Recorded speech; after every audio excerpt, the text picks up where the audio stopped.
Amecha Ibuka is special. That and more on today's episode of Locked On Bucs.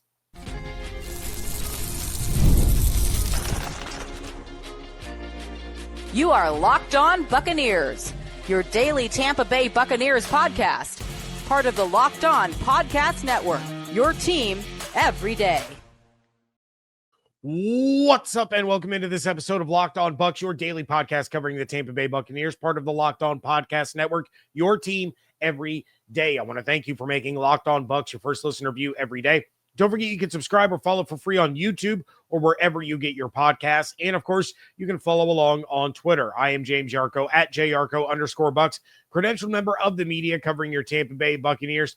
Here with you at least 3 days a week for just this last week. Then we're back to 5 days a week next week, along with all of the everydayers. For that, I want to share my appreciation for your continued support of the show. One of the ways you can support the show is become a Locked On Bucs insider. You're going to get news, rumors, updates, general thoughts, one-on-one conversations with me via text message. Go to joinsubtext.com/LockedOnBucs or click the link in the show notes to become an insider today. This episode is brought to you by FanDuel.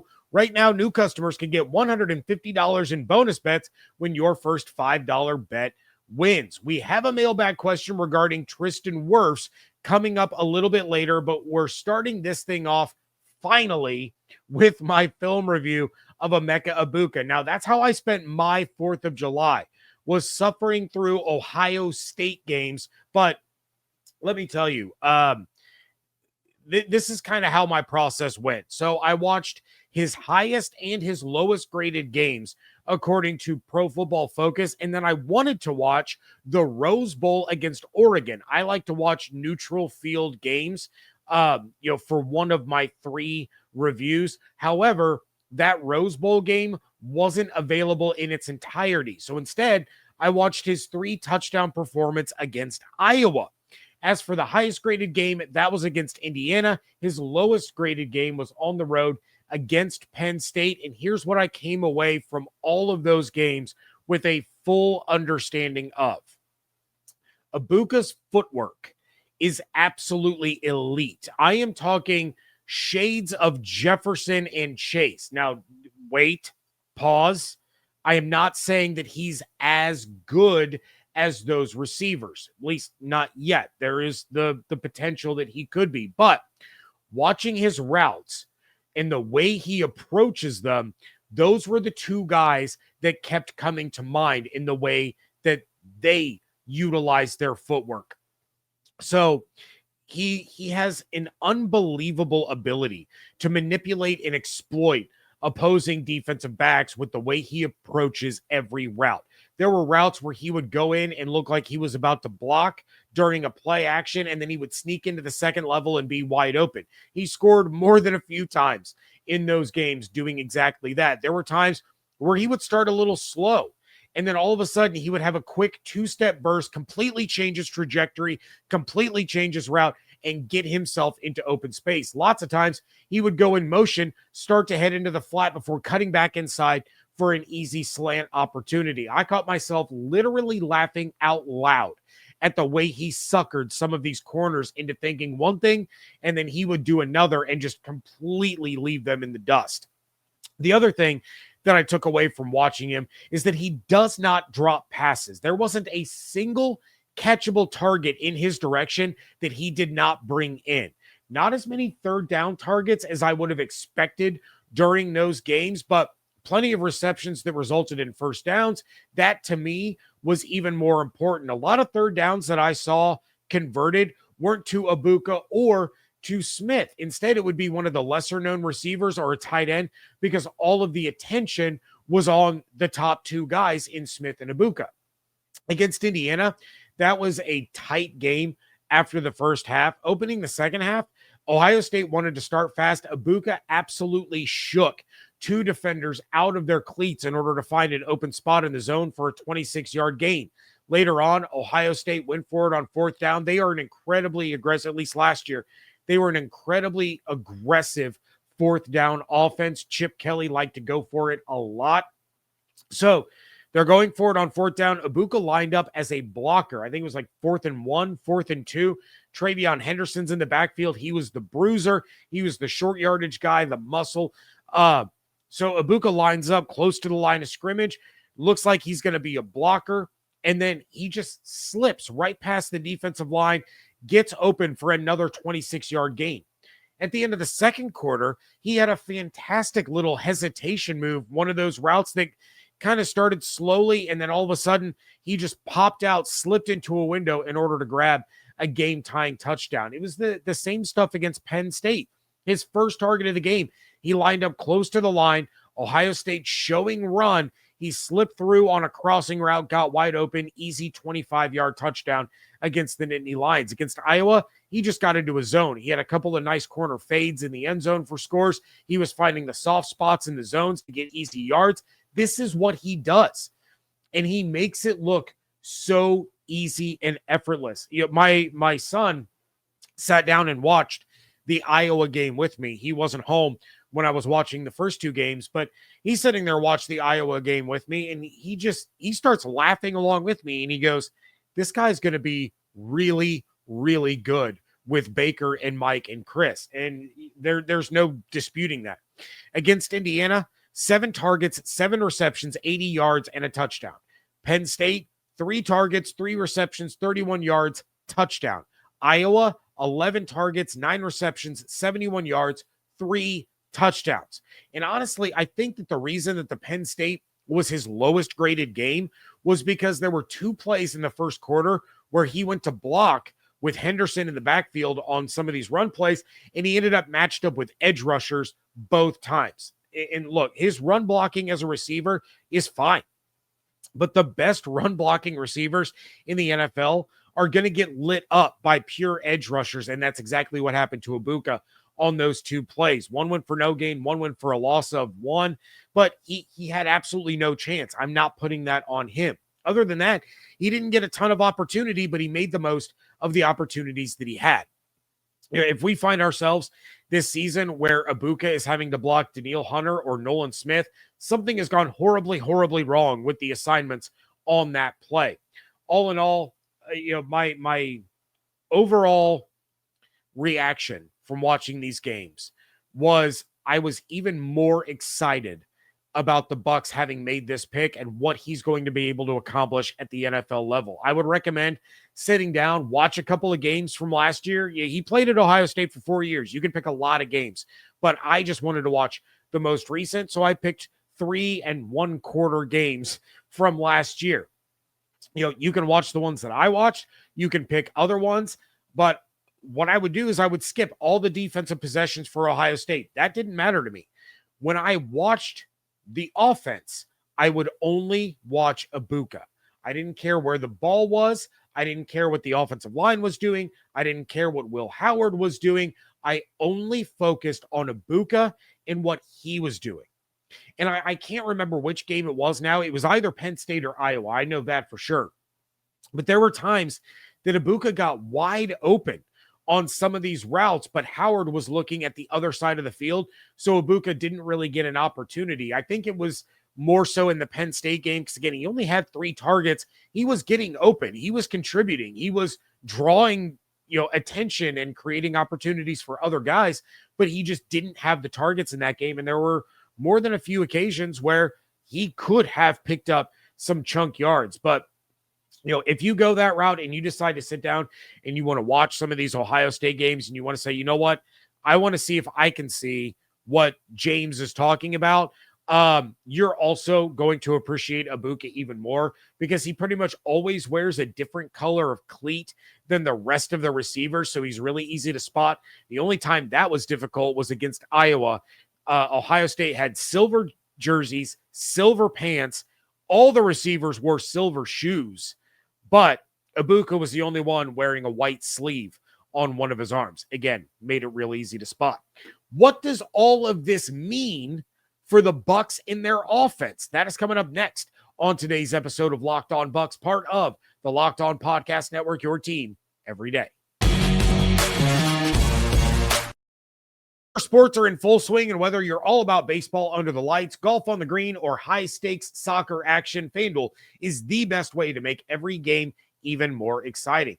You're already following the action. Why not make it a little more thrilling? With FanDuel, you can get in on the game while your friends are getting sunburned at the beach. FanDuel is super easy to use, and it's always where I go to place my parlays for just about every sport. But I also love futures bets, trying to predict champions across all of sports. Right now, the Buccaneers are plus 110 to win the NFC South. They're minus 140 to make the playoffs and plus 2,900 to win the Super Bowl. That is behind teams like the Chargers, Bengals, Vikings, Packers, Niners, Commanders, and Rams. Those lines changed a little bit with the Tristan Wirfs news. Are you new to FanDuel? New customers can bet just $5 and get $150 in bonus bets if your first bet wins. Open the FanDuel app today or visit FanDuel.com to get started. Thank you again for making Locked On Bucs your first listen or view every day. For your second listen, check out Locked On NFL Scouting. The NFL draft is over, but the roster moves and news never stop. Hosts Kyle Krabs and Joe Marino will make you the most informed NFL fan this offseason. Find Locked On NFL Scouting on YouTube or wherever you get your podcasts. So what does everything that I just said about Amecha Ibuka do for the Bucs? And here's what I can infer about Ibuka as a Buck. He is going to be an instant impact player, and it's not going to take long for him to be the main wide receiver 3 on the field. I love Jalen McMillan. I love everything that he did for the Bucs last year. I love the way he finished the season. He was in and out early on, had a couple of injuries that he was dealing with, but came on strong at the end of the season, absolutely tore it up.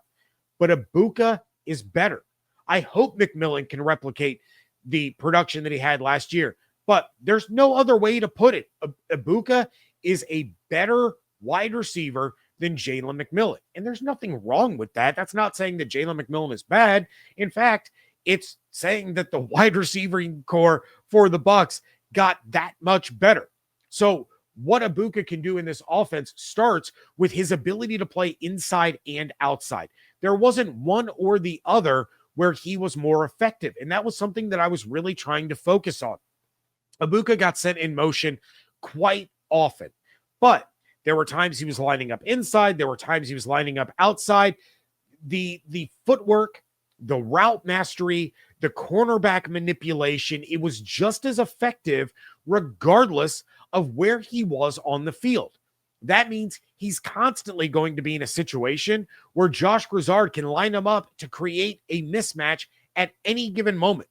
He's going to have the chance to get Ibuka to where he gets matched up with a linebacker or a slower defensive back, or he's going to be able to utilize Ibuka's skills and refined route tree to create mismatches for the other receivers. Maybe it's Evans, maybe it's Godwin, maybe it's McMillan, but Ibuka kind of unlocks a new level of the offense that we really haven't seen them be able to reach as such a huge threat anywhere on the field. And I know I talked about spreading it out 4 wide, handing the ball off to Bucky so that he can get out into space because you're moving the defense out, you're spreading them out, you're creating more open running lanes. That's absolutely still on the table. Ibuka is a really solid blocking receiver, unless he's matched up with an edge rusher.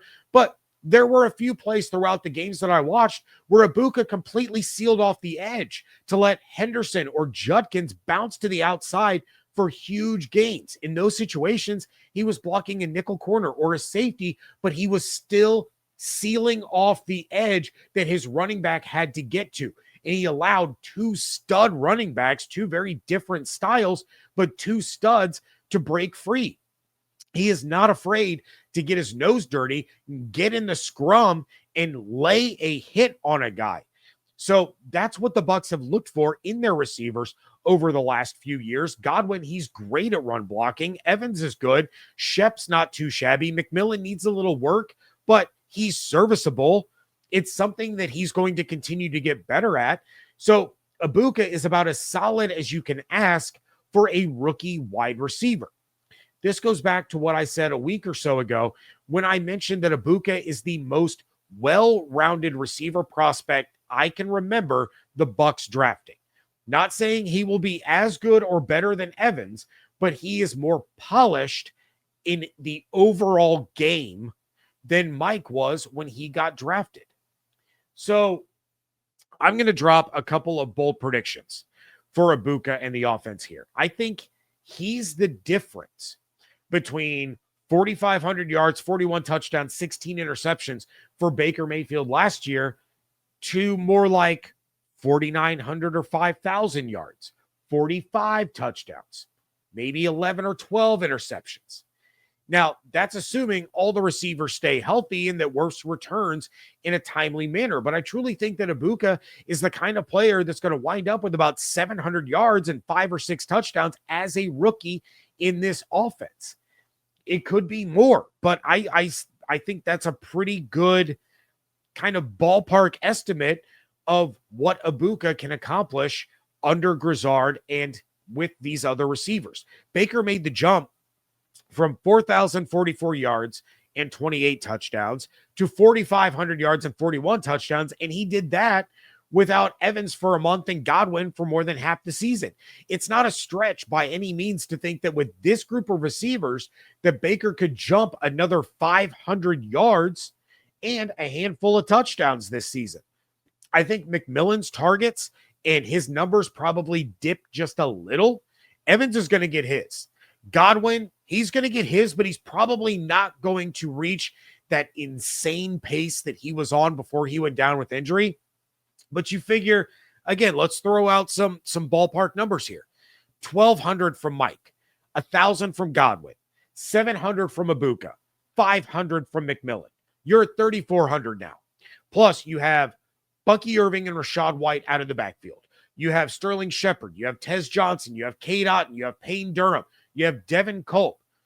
Potentially you have Rakim Jarrett or Cameron Johnson. Those guys could easily add up to an additional 1,600 receiving yards. I see this the same way that I see Benjamin Morrison and Jamel Dean in that situation. If Ibuka gets a lot of snaps early in the slot as Godwin eases back into things, the way we kind of think this is trending, then by the time Godwin is a full go, Ibuka will be the primary wide receiver 3 on the field, which bumps J-Mac out. He's still going to be getting some snaps. He's still going to be part of the rotation. We know that there are times that Evans will pick up 20 or 30 yards. He's going to raise that hand up. He's going to come off the field. McMillan's the first guy up. But if Godwin takes about 70 to 75% of his snaps from the slot, it was well over 80% last year, then Ibuka fills out the rest of the slot snaps when Godwin isn't doing it. But there will be more than a few times in a game where Godwin and Ibuka are both lining up inside while Evans and J-Mac are both lining up outside. That's the alignment that's going to be nightmare fuel for defensive coordinators because you cannot lock all those guys up one-on-one. You just can't. That's why I've been so steadfast and stubborn about saying that the Bucs have the best receiving room in the league. No other team is as deep with their top 4 receivers as the Bucs are. No other team provides a 4-receiver threat the way the Bucs do. And no one can create that much trouble for opposing secondaries at any given moment. I know it was a luxury pick to take him at 19, but man, this guy can put the Bucs over the top offensively. We're already in the midst of an all-time offensive run for this franchise going back to, really to 2018. We could legitimately see the franchise's all-time greatest offense this year.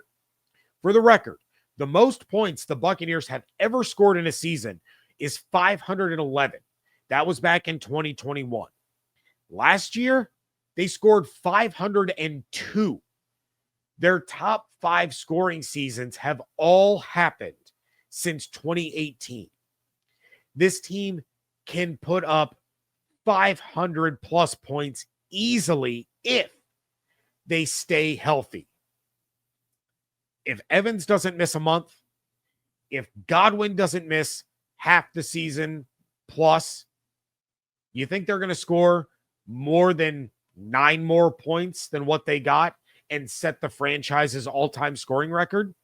Absolutely. Without question, that happens. They have to stay healthy this year, and this is a team that could drop 530, 540, but they're not all healthy already. They're not all healthy, and we have a mailbag question about that. That is coming up next on today's episode of Locked On Bucs.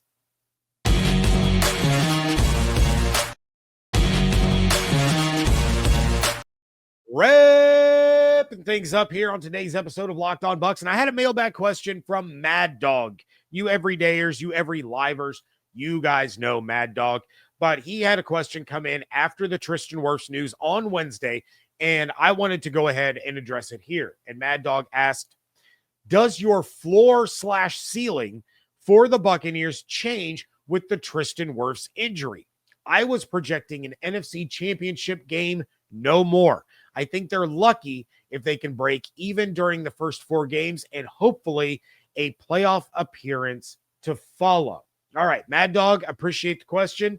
No, my floor and ceiling projections do not change. I still think this is an 11 or 12 win football team, even if they end up splitting the first 4. And here's what I think is really important to remember about this entire situation. Evan and I spoke about it on yesterday's show, but the fact that they now get the entirety of training camp to prepare for Tristan Wirfs to not be there, and it's not in the middle of the season, that is huge. No, Charlie Heck is not Tristan Wirfs, but nobody is. So it's not fair to compare the two. There is going to be a downgrade in play at left tackle, but Grizzard, the offensive line coach, Todd Bowles, Baker Mayfield, all these guys, they can prepare for it. They can put together game plans to try and minimize any damage from the drop-off in play. The other important thing is, again, this is happening at the beginning of the season. Wirfs is still going to play a majority of the games, and he will be there down the stretch and into the postseason. So that isn't going to affect their ability to make a run to the NFC Championship, which I absolutely believe that they're a talented enough team to do. If this ends up being a season-long injury, and it doesn't appear to be that, then we can revisit. If Charlie Heck gets his doors blown off and Baker gets blown up and he gets injured and he goes down, my prediction will change. If the receivers and the defensive backs all end up on injured reserve like they did last year, my prediction will change. But losing Wirfs for the first month, while it absolutely sucks, if I was going to choose a time for it to happen, then I would rather it be the first 4 games than the last 4 games. That's the biggest thing. Without Wirfs, I still think that they can beat all 4 of their first opponents. It's just a lot harder. The Falcons have a revamped pass rush. The Texans have weapons all over the defensive side of the ball. They have a fantastic defensive-minded coach. The Eagles have arguably the best defense in the league. But I am absolutely not going to back down from my stance that I believe that the Buccaneers can go toe-to-toe with the best teams in the NFL. One setback does not change that. And let's say they do split. Let's say they start 2-2. There are still multiple paths to get to 9 or 10 or 11 wins. You still get the Saints twice, the Panthers twice, the Falcons one more time. They should probably win at least 4 of those games. So now you're 6-3. You get Arizona, Seattle, New England, Miami. You should win at least 3 of those. Now you're at 9-4. Rams, Niners, Lions, Bills. The Bucs are talented enough and should have Tristan Wirfs back against those teams, but they're talented enough to win half of those. That's 11-6. Yes, they could absolutely wind up 9-8 or 10-7. And they could wind up the 4 seed hosting a Monday night playoff game yet again. But if they're getting hot at the right time, they can overcome a 4 seed and a Monday night playoff game. Even though I'm pretty sure, I didn't vet this, but I'm pretty sure whoever has won the Monday night playoff game has not won the following week since they implemented it. But I digress. It's not always the best team that wins a Super Bowl or even ends up in a Super Bowl. It's all about the matchups, and it's about who is playing the best football at that time. The Bucs just can't afford to lose other key players for extended periods of time again. Baker, Levante, Vita, Antoine, Mike, Chris, Bucky, Kancey, Reddick. You need those guys to stay healthy if you are going to have a legitimate shot of reaching, a 2 seed or reaching an NFC championship or, making a deep playoff run. Those guys have to be healthy. It's a really long season. Losing an all-pro at any position is going to hurt, but I certainly do not think that it's going to derail their chances of winning double-digit games and making a deeper playoff run than we saw last season. Now, if they start 0-4, we can revisit and we can talk about where it all went wrong and if they can dig themselves out of a hole. But I am absolutely nowhere close to thinking that that's going to be the case. I am, nowhere close to coming off of my ceiling for this team. And I'm nowhere close to saying that losing Wirfs for the first 4 weeks is going to cost them an opportunity to play in the NFC Championship or a Super Bowl. This is a really good football team. This is a really good coaching staff. We're going to see if Jason Light truly is the offensive line whisperer, if he is the offensive line guru that we have all come to accept him as. It's a big test, but it's coming in September, not December. That's going to do it for this episode of Locked On Bucs. Please check out everything going on Twitter at Locked On Bucs, at @JYarcho_Bucs. Follow on TikTok. That TikTok account is exploding at Locked On Bucs over there. Having a lot of fun with people in the comment section over there. Make sure you are subscribed on YouTube with the notifications turned on, as well as wherever you get your podcast. Become a Locked On Bucs insider. Go to joinsubtext.com/LockedOnBucs or click the link in the show notes. If you want to support the show, but you don't want to become an insider, please just leave a 5-star review wherever you get podcasts. It does help other Buccaneers fans find the show. Hope you all have an absolutely outstanding day. Stay safe, stay healthy, fire the cannons. I want to thank you so much for joining me right here on Locked On Bucs, part of the Locked On Podcast Network, your team every day.